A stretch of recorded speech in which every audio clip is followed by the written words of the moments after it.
Welcome to a very special episode of Size Previews. As always, I'm Liam Matthews, joined by Chris Spins, but there's actually somebody else that joins us today, and it's Catherine Acosta from Vans.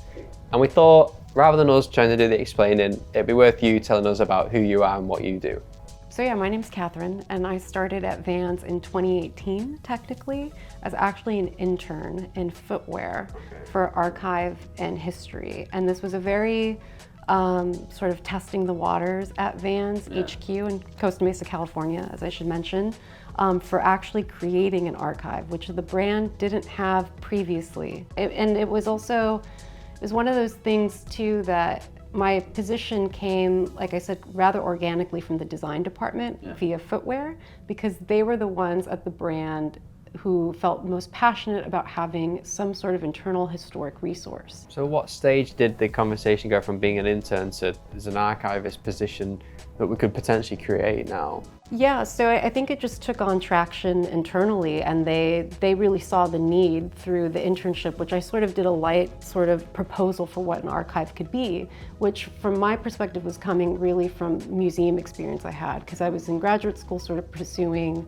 a professional path in that world. And so I had done fellowships and internships at really big institutions, predominantly New York and a little bit in Chicago. And so I was using those formats that I had experienced there to sort of showcase the historical content that they had. And what they had is not a formal archive, but were these sort of micro collections that various long-term employees had put together over the years. I guess we kind of want to speak about a little bit more detail today is Needlepoint. Where does that fit into the archive or your part of the relationship with Vans? So the Needlepoint Vans historically came out of sort of Vans, one of the sort of origin stories of the company, being a manufacturer in the 1960s, which is that they immediately offered customization to their customers. And that, for the time, was a really unique practice. And also the fact that it was a vulcanized footwear company that had their own factories. That was what sort of actually allowed that customization process to happen, where other manufacturers at the time in the States and in the UK as well were already, the factory was separate from the actual retail side. So that's one of the innovations. And so Vans was able to offer that, which was not just getting sort of non-inline colors for shoes, but also being able to supply your own fabric. Which is so ahead of its time. It's mad how I had it in my notes prior to this meeting, how ahead of its time it was, and a lot of people don't realise this. I mean, we've tried to play on that fact. I mean, we were discussing before this, like factory floor and stuff like that. That was kind of trying playing on that kind of customization piece. This is a move on from that as well, but the brand, what we see it now from every brand, don't they? They've all got their own arm of it, and that's only been active in the last 10 years. So essentially, you were like 30, 40 years ahead of most other brands. Yeah, and it seems, for me, from like a business history perspective, a very organic and natural way of sort of speaking to their demographic, which was largely at the time, and we have, so many firsthand accounts from like Paul Van Doren, our sort of one of our, our core founder of the company, talking about how he was targeting women consumers because it was moms who were largely shopping for tennis shoes, sneakers for their children in the 1960s in Southern California. And he was starting from the ground up of having to build his own customer base. So the anecdotal story of a female customer coming in, not being satisfied with the color of the shoes that they were offering, and him just finally giving in to her need and being like, well, why don't you bring in your own fabric and we'll match it to your outfit? And that very quickly took off for the company, because you see in all the earliest advertisements in both local newspapers in Southern California and in the few sort of official pieces of branding, which includes a postcard that shows a bunch of cheerleaders with matching skirts and shoes, that it was a really successful move for the company. And they really, the idea of customization and sort of handmade footwear is part of that early branding story that only really is a part of the iconography of Vans for just those first few years. What was the kind of earliest example of needlepoint coming in, or on people using needlepoint on the shoes? So the needlepoint started probably in the late 70s. And I actually just recently came across a reference in a collection of internal newsletters that began in 1977, where they mentioned that the needlepoint shoes have really taken off. And what's interesting too is that Vans never really promoted that practice. it was actually happening at sort of third-party craft stores. So craft stores were putting together sneaker kits, and you have to think too that embroidery in terms of fashion has existed for hundreds of years, and embroidered shoes and a non-tennis shoe or athletic shoe form already existed. And so needlepoint was already a really big trend and sort of a leisure craft pastime in the US at that time. And so these craft companies were promoting sneakers, and indirectly they were sending these to be finished off at Vans. And there's just a lot of evidence, not just internally, of these mentions of you have to match the binding to the tongue or remind customers. And these orders were coming through the retail stores and also through mail order, which Vans was doing. How did it work? So you would set your needlepoint artwork in, and then essentially that was applied to shoes, or was the needlepoint kind of designed by the customer bringing in, and that was done within the factory? So internally, nobody at Vans actually really had a clear answer as to why these shoes existed, and a couple examples existed when I started. And then as I started combing through, online auctions and places, I saw that they were actually common, and even looking at some of the major big collectors, that these shoes were not as rare as I thought they were, and also that the designs were clearly sort of mass produced. That you see multiples of the same ones. And they tend to be really sort of novel, whimsical, very feminine motifs, rainbows, butterflies, but not exclusively. Sometimes there's like nautical or sport-like theme ones. And so it really started to click that obviously someone was making kits, because you see the same designs pop up over and over again. And you also start to see that some of them are individualized too. So there are initials on them, there's dates, and everything just seems to be happening at this moment in the late 1970s through the 80s. And we keep going back to the point, but it was just so ahead of its time. Like DIY in the world of sneakers right now is what everything's saying, like this is what the industry's going. It's like, well, this is what it's been like for a long time, and you were at the very forefront of that. I think for us, we kind of started looking back on a lot of the needlepoint stuff because it was a massive craft piece at the time, and then we kind of got tied into this more psychedelia kind of piece as well. People like Max Peters and stuff like that used to offer like these kind of craft kits where his art was quite psychedelic, and then we kind of, it all kind of comes full circle back to California and the kind of time the shoes were out. A lot of the music kind of referenced that as well. So that's why we went with this kind of design of a bit more kind of out there and a bit more pushing the boundaries a little bit. Obviously a lot of your stuff, like you said, was quite feminine. Animals on it. I'm sure I've seen ones with like deers on it and all sorts, which was brilliant, but we always want to tie back any projects we do with Vans back to California and the West Coast. Yeah, and the brand DNA. Yeah, and it's really a great homage to the originals, right? Which can never really actually be recreated today because the silhouette is not even an inline silhouette that Vans offers anymore. And that is often sort of, skimmed over when people look at them. And also too, they were so individualistic, and even the motifs appear very dated. This is like 40 years ago already, nearly. So they're not like, they wouldn't necessarily speak to the current Vans consumer in that way. Coming back to what you just said then about it being, the silhouette's not even made anymore. What was behind the choice of using that silhouette and not using a more traditional Vans tooling on the shoes? Is it just down to the fabric and how they were made, or was there something else at play there?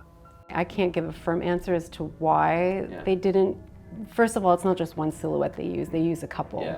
And one of the common silhouettes is what they called Style 19, which was a sort of based on a very, what I would call a sort of generic utilitarian sort of Oxford style shoe, a low cut, very similar to Authentic. But Style 19 was predominantly advertised, at least by the early 80s, as being more of a women's shoe. And it had not the waffle outsole, it had a calendar outsole, which again was a common practice in vulcanized footwear and is just not, it's more for casual everyday wear. And you can also see that the foxing tape is quite low and a little bit different. I don't think at the time the company, Vans, was really, the icons were only in their early years at that point. They were, it started in 76, 77 is when we created the skateboard shoe, which really sort of took what we now call Vans Classics to this next level. So I don't think the company was thinking about, in that period, that style might not have been interpreted as an obscure one like it is today. And it was in line in some sort of form through the early 90s during the USA Made days. Yeah. And I don't have sales numbers to support what was successful. And I guess that's kind of just our mentality of thinking, because obviously we've kind of come to the brand a lot later in its life, and they are icons to us, but like you said, they essentially weren't icons when Needlepoint was around, so it's a great point. What's your favourite Vans silhouette? Have you got one? Is it hard to choose? No, it's a slip-on. Slip-on. Mine, that is exactly the same as me as well. That slip-on's a favourite for me as well, personally. Well, because it's the simplest shoe. It's the easiest to put on. I live in Southern California, where I just, I'm wearing sandals and like slip-ons all the time, basically. Yeah. And also it has the most visibility for pattern and design. Yeah, exactly. It's mine as well. You're more of an authentic kind of. Yeah, I'm authentic. So this is a pair from the archive. This is a pair of original needlepoint from about 1975 to 1980, probably more on the latter side. It is really one of a kind. I'm not sure if this was an existing pattern or if someone named Julie, whose name is written all over these shoes, actually designed this herself, but each one is unique, so it really speaks to your interpretation of it, and that each shoe is different. It is early branding for us, so you have the Van Doren inner heel tab there, and also the Van Doren heel tab. So these shoes also never really show up with the off-the-wall branding, because that was at the time strictly used for the skateboard shoes. Yeah. So the sort of generic sort of other branding was Van Doren at the late 70s. The other really cool thing about these that I like is that I feel it because the unknown maker's name is sort of presented all over them, but to me it really ties into that larger history of needlework as being largely associated with the feminine and domesticity, which at the same time that these shoes are, this is someone who's doing it as pure pleasure and hobby. But you have to think in the 1970s too, there's a whole discourse in the art world among feminist artists who are trying to elevate these disciplines, these practices that are deemed feminine and craft, and they're trying to elevate that narrative, and that is a really kind of important context to looking at these shoes, and that the fact that the unknown maker's name is on them also sort of gives a sort of abstract link to the history of samplers, right? In the 18th and 19th centuries in the US and in Europe, young girls are learning how to set up households through the skill set of learning how to do various types of needlework, and learning how to spell out the alphabet and write one's name, and that those samplers, which you see in museum collections, really exist as one document of this unknown young girl who lived several hundred years ago. And in a weird way, in my mind, I feel like the shoes are very much sort of speaking to this broader, bigger history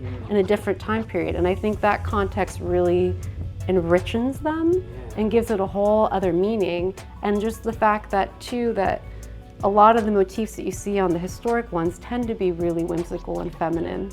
This pair of shoes tells a story to somebody. So there's a person out there who this set of shoes means something to, and you can see it in the DNA of the shoe. Obviously, it's got the name on it and stuff like that. I think it's mental. It's taking it to that next level of customization. But yet again, it was before a lot of these other people started doing customized shoes. I think it's crazy.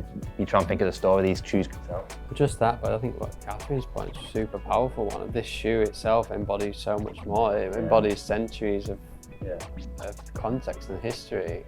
They're really just exquisite pieces of true hand craftsmanship, and even the color choices. The color choices, which you think are all individualized, and then, as I mentioned, the newsletters talk about these little technical details in the specs of the shoes, and one is an anecdote sort of for the retail associates to remind customers as they're submitting their needlework to pick a color for the binding and tongue.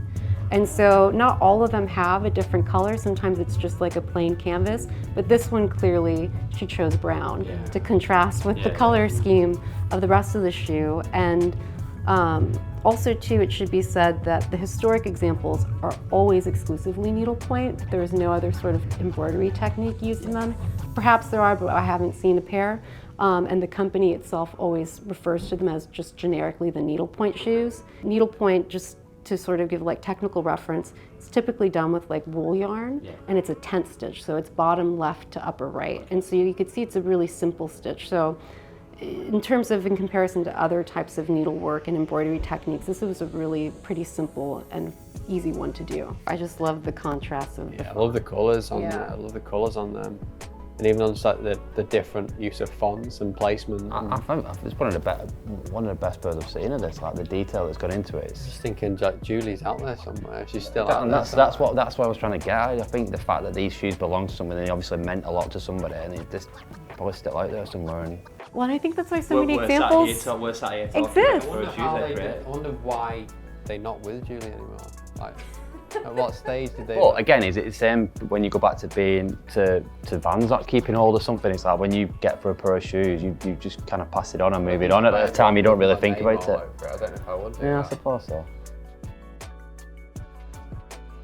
So thanks for watching this very special episode. As always, let us know your thoughts and some feedback in the comments below. Subscribe to the channel to keep up to date with everything else we've got coming through, and we'll see you next time.